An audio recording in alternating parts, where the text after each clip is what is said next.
날씨 좋다.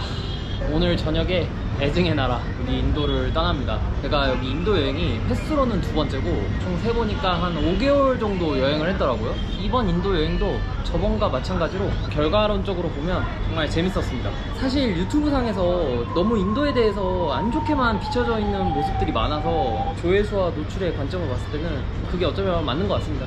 하지만 이제 제가 계속 인도 여행을 하면서 제가 어렸을 때 생각했던 그냥 인도 하면 타지말, 갱지스강 혹은 뭐 안 좋은 예시로 뭐 맨날 사기, 매번 강간 이렇게 말할 수 없다라는 거를 계속 느끼고 있거든요. 이 인도라는 나라가 너무 크고 각 지역마다 문화, 언어, 사람의 성향 이런 게 너무 다르다는 거를 느꼈기 때문에 그래서 오늘은 또 인도의 마지막 날이기도 하고 마지막 날이다 보니까 인도 리뷰를 좀 시원하게 해야겠다. 뭐 어떤 통계 자료에 근거한다던가 어떤 커뮤니티에 써져 있는 글들에 근거한 게 아닌 200%제 주관이 담겨있는 이 영상을 통해서 인도를 옹호한다. 이제 뭐냐 여론에 의해서 나락을 갈 수도 있다라는 생각도 하고 있긴 한데 저는 뭐 굳이 인도를 옹호할 생각도 없고 그냥 제가 느끼는 거를 말하는 정도. 하여튼 한번 이야기를 해보겠습니다. 단점부터 말할게요. 3-4가지가 있는데 일단 무조건 첫 번째로 꼽을 수 있는 게 시선입니다. 이제 인도에 도착해서 숲까지 걸어간다던가 어디 유명한 관광지까지 가는 모든 길에서 사람들이 관심 있게 쳐다봅니다. 그런데 이게 이 사람들이 나쁜 의도가 있어서 쳐다본 거는 절대 아니고요. 대부분은 얘가 궁금한 거죠. 어느 나라에서 왔는지, 지금 요 카메라를 들고 있으면 얘가 뭐 블로깅을 하는 건지 뭐 유튜버를 하는 건지. 한국 같은 경우에는 진짜 몇 초만 이렇게 쳐다봐도 거의 쌈날 정도인데 얘 같은 경우에는 쳐다보는 게 너무 자연스러워요. 심지어 자기들끼리도 서로 쳐다봐요. 제가 기차 안에서 있었던 일인데 시크교 사람들 한 4-5명이서 타고 있었어요. 시크교 같은 경우에는 머리에 이렇게 터번을 쓰고 있는데 살짝 풀어졌나봐요. 그래가지고 이제 그걸 다시 묶는 상황이었어요. 근데 그 앞에 있는 이제 힌두교 사람들이었나 이제 다른 사람들이 그걸 계속 보더라고요. 머리를 어떻게 묶고 있나 이러면서. 그래서 저는 이제 그때 좀 느낀 거죠. 아 그냥 여기는 사람들 이렇게 보고 막 이런 게 패션구나. 그리고 이게 단순히 남자만 저를 쳐다보는 게 아니고 진짜 남녀노소 다 봅니다. 그 여성들로만 이루어진 그룹이 있었거든요. 바라나시에서. 제가 딱 이렇게 지나가니까 이렇게 다 이렇게 보더라고요. 할머니도 보고 어린 애기도 보고 그 중에 젊은 여자애가 와갖고 저한테 어디서 왔냐. 결국에는 BTS로 끝났지만 그래서 저도 시선이 나쁜 저희가 없다라는 거를 느낀 뒤부터는 매우 즐기고 있습니다. 그리고 사실 제가 세계 여행하면서 인도만 시선이 강했던 게 아니고 뭐 중동 국가도 있었고 중앙아시아도 있었고 유럽에서도 막 많지는 않지만 있었고 어쩌고 보면 여행자로서 뭐 안고 가야 되는 이렇게 말하다 보니까 단점인지 장점인지 모르겠지만 여튼. 그리고 두 번째는 위생입니다. 물론 좀 고급 레스토랑이나 어느 정도 좀 격식이 갖춰져 있는 레스토랑은 위생 정말 깨끗합니다. 머리에 이제 위생모부터 시작해서 기본적으로 위생장갑은 끼고 있고 근데 이제 저같이 약간 좀 가난하게 여행하는 사람한테는 안 가죠. 아니 못 가죠. 그래서 대부분은 이제 로컬 식당이나 혹은 길거리 음식들을 먹는데 저는 되려 음식의 위생보다도 주변의 환경 때문에 위생이 안 좋다라고 느끼는 편이거든요. 부정할 수 없는 인도에 대한 단점은 쓰레기가 너무 많습니다. 저 같은 경우에는 이제 끓인 거나 튀긴 거나 혹은 발효시킨 거는 어디서든 먹어도 괜찮다 이런 주의여서 인생적으로 나쁘다고 생각 안 하는데 이제 그거를 쓰레기 주변에 있는 곳에서 먹다 보니까 이게 그리고 쓰레기가 많다 보니까 아무래도 그 쓰레기에서 나는 악취가 좀 그러니까 음식의 위생은 모르겠지만 길거리에 그 버려진 쓰레기들 때문에 위생이 좀 나쁘다. 그리고 세 번째는 사실 이거 같은 경우에는 세계 어디를 가든 있는 현상이긴 하지만 이제 상인들의 문제죠. 이제 호객행위가 확실히 있어요. 갑자기 막 5명, 6명이서 갑자기 나한테 와갖고 어디 가냐, 왜 가냐, 뭐 어떻게 갈 거냐, 뭐 얼마에 줄게 뭐 하면 당혹스럽죠.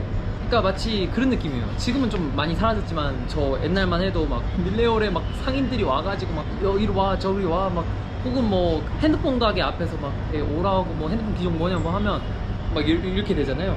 게다가 가격까지 이제 모르는 상태면 이 사람들이 부르는 어떤 가격에 말릴 수밖에 없죠.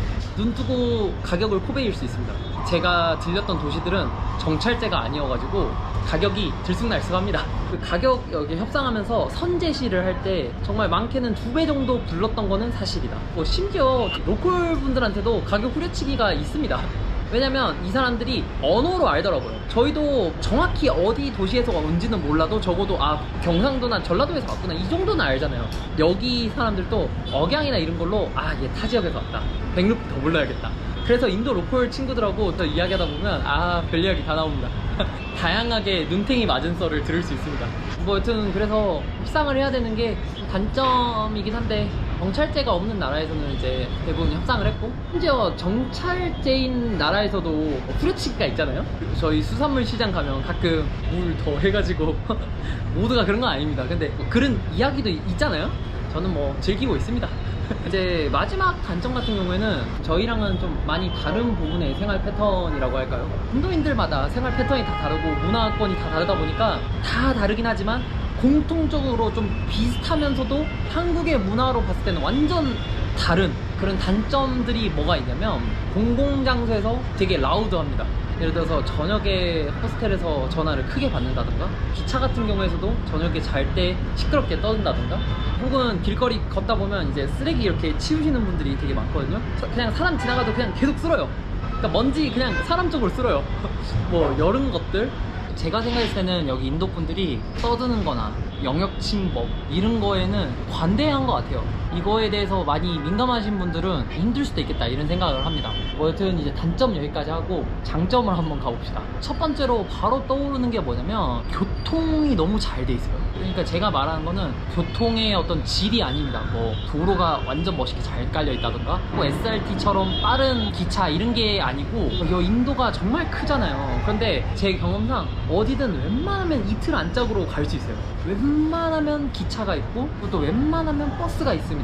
여행자 입장으로서는 진짜 최고라고 생각을 합니다. 내가 가고 싶은 곳을 편하게 갈 수 있는, 티켓 구하는 것도 정말 쉽고, 그리고 싸고, 단 퀄리티는 보장을 못합니다.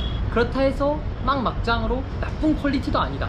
제너럴 칸 막 타고 막 그러지 않는 이상은, 저 같은 경우에는 기차 슬리퍼 칸만 돼도 진짜 웬만하면 다 좋았어요.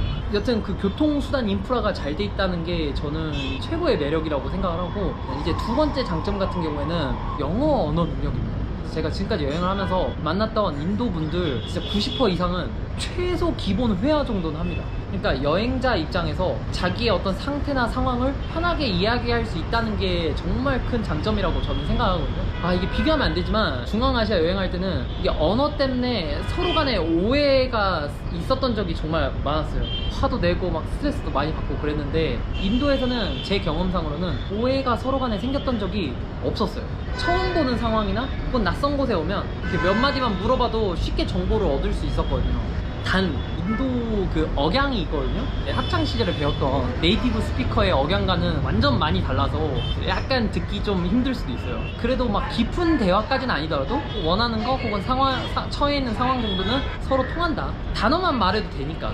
그리고 마지막으로 세 번째가 지역마다 혹은 주마다 아니면 도시마다 이제 각양각색으로 너무 다르고 볼 게 많아요. 예를 들어서 제가 캘커타라는 도시에 있었을 때 완전 그냥 도시 분위기를 풍기다가 그 옆에 보드가야라는 마을이 있거든요. 그 부처님이 보리수 밑에서 깨달음을 얻은 곳으로 유명한데, 거기 가면 완전 다른 분위기, 그러니까 같은 인도가 아닌 것 같은 느낌. 게다가 거기서 좀만 옆으로 가면 바라나시가 있는데, 바라나시 또 다른 느낌이에요. 보드가야도 성역이고 바라나시도 성역인데 종교가 서로 다르다 보니까 문화가 완전 달라져 버리는. 아그라 가니까 갑자기 따지마을이 보이고, 자이살메르를 가니까 갑자기 사막이 나오고, 리시케시 이런 데 있다가 갑자기 벵갈루루 오니까 또 완전 다르고, 그리고 또 땅이 크다 보니까 빈부격차도 뚜렷하게 보이고. 이게 장점으로 둬야 될지 단점으로 둬야 될지는 사실 잘 모르겠지만, 개발이 덜 된 곳 혹은 안 된 곳의 어떤 느낌과 너무나 잘 된 곳, 뭐 이런 곳의 어떤 느낌이 완전 달라서 계속 이런 상황 있다 보니까 저는 오히려 막 더럽다 혹은 너무 깨끗하다 혹은 잘 산다 못 산다의 약간 이런 문제가 아니고, 그냥 사람들이 각자 상황에 맞춰서 열심히 살구나. 뭐 희노애락이 있죠. 도시에서도 희노애락이 있고 시골에서도 희노애락이 있고, 어쨌든 이것도 장점으로 두긴 했는데 좀 개똥철학이긴 하지만, 지금 인도 장단점 생각나는 게 지금 딱 요 정도 생각나는데, 제가 무덤덤하고 좀 묻어내가지고 그냥 지나친 게 많을 텐데 아마 더 많을 거예요. 여튼 제가 말하는 게 정답도 아니고 인도의 또 모든 것을 제가 또 말한 것도 아니다 보니까 잘못 본 것도 분명히 많을 거고 오류도 정말 많을 겁니다. 그래도 인도를 이렇게 여행을 기획하시는 분들에게 또 조금이나마 중립기어적인 어떤 입장을 좀 말을 해보고 싶었어요. 만약에 와서 제 말과 다르면 저를 많이 욕해 주시고, 혹은 제 말과 좀 비슷한 부분을 발견하셨다면 홀로가 그래도 중립기어 받고 말 잘했구나 이렇게 또 생각해 주시면 감사하겠습니다. 여튼 이제 저는 다 정리하고 다음 나라로 떠나보겠습니다. 오케이, 인도 또 언제 올지 모르겠지만 안녕.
맨 처음에 여행할 때 싱가포르를 걸쳐가지고 이제 그리스로 갔으니까 이 동남아시아를 1년 좀 넘어가지고 다시 도착했습니다. 방금 편의점 보면서 어떤 생각이 들었냐면 묘한 안락함? 여튼 결론, 몸 건강히 동남아시아까지 왔다. 동남아시아도 그냥 뭐 재밌게 돌아다녀 보는 걸로. 오케이, 저는 홀로 여행하는 마르코홀로였고요. 여기 태국 방콕에서 영상을 마무리하도록 하겠습니다.